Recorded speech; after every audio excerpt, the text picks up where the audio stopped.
Hey guys, it's just Ben from Reliance Brakes in Fairy Meadow. We're just fitting up a handbrake module here to the 70 series to fix these handbrake issues once and for all. Let's run through it. So step one, best thing to do is mount the module inside the engine bay. DBA's got clear instructions where you can mount them over here. This being a typical 70 series, got accessories everywhere. We made up a custom bracket, we can run it on the other side. The cable accommodates for enough length that you can mount that module where you need. So on this cruiser, it was easier to mount the module over here. We just made up a custom little bracket. You've got two entry points on either side of the firewall where you can feed the cables through. This one here made more sense to us. So step two, once you've got the module mounted, we've fed the wires in down behind the bottom of the chassis. They can run up around the back here. You've got two entry points to the cabin. Whichever grommet's obviously easier accessible with less running through it. This side was convenient for us. Up through the cab.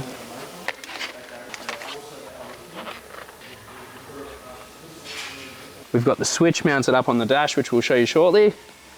And we've just picked up an ignition source from an ignition wire underneath the barrel. And we've got an earth here. So this is a Series 1 with the old steel dash. Perfect place to mount these. We just popped this little rectangle out here and have mounted the switch here for putting the calipers in and out of service mode. So same thing when running the cables, we opted to run these ones underneath the chassis or along the side of the car due to lack of room on the inside between the two entry grommets. Biggest things would be however you want to run the wires, as long as they're not getting interrupted by obviously a heat source or a moving part, they're going to be perfectly safe. So the next step, obviously, once we've got the car up and lifted, we're going to remove the old calipers and the old hardware. We're going to be replacing the rotors and pads today as well with some DBA XPs and 4000 series rotors. We'll get into it. So one of the most important tips when replacing rotors, always clean up the surface area to prevent DTV.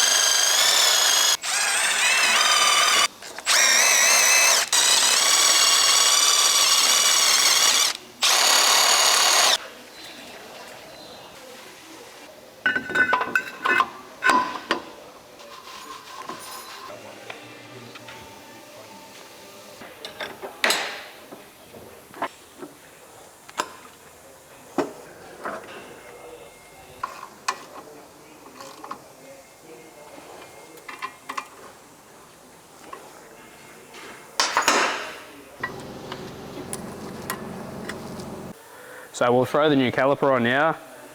If you've got any doubt on which side's which, just remember, leader's always to the top. Simple.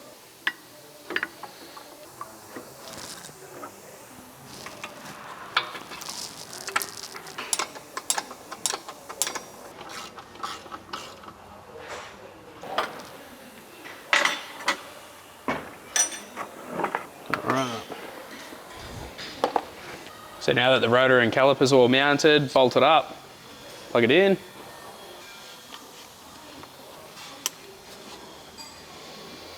So the final step, obviously, just bleeding the brakes.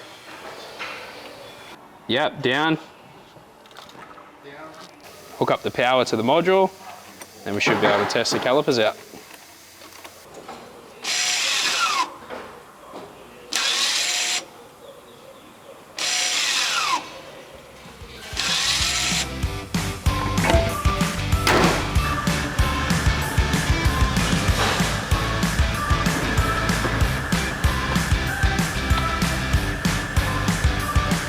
There we have it.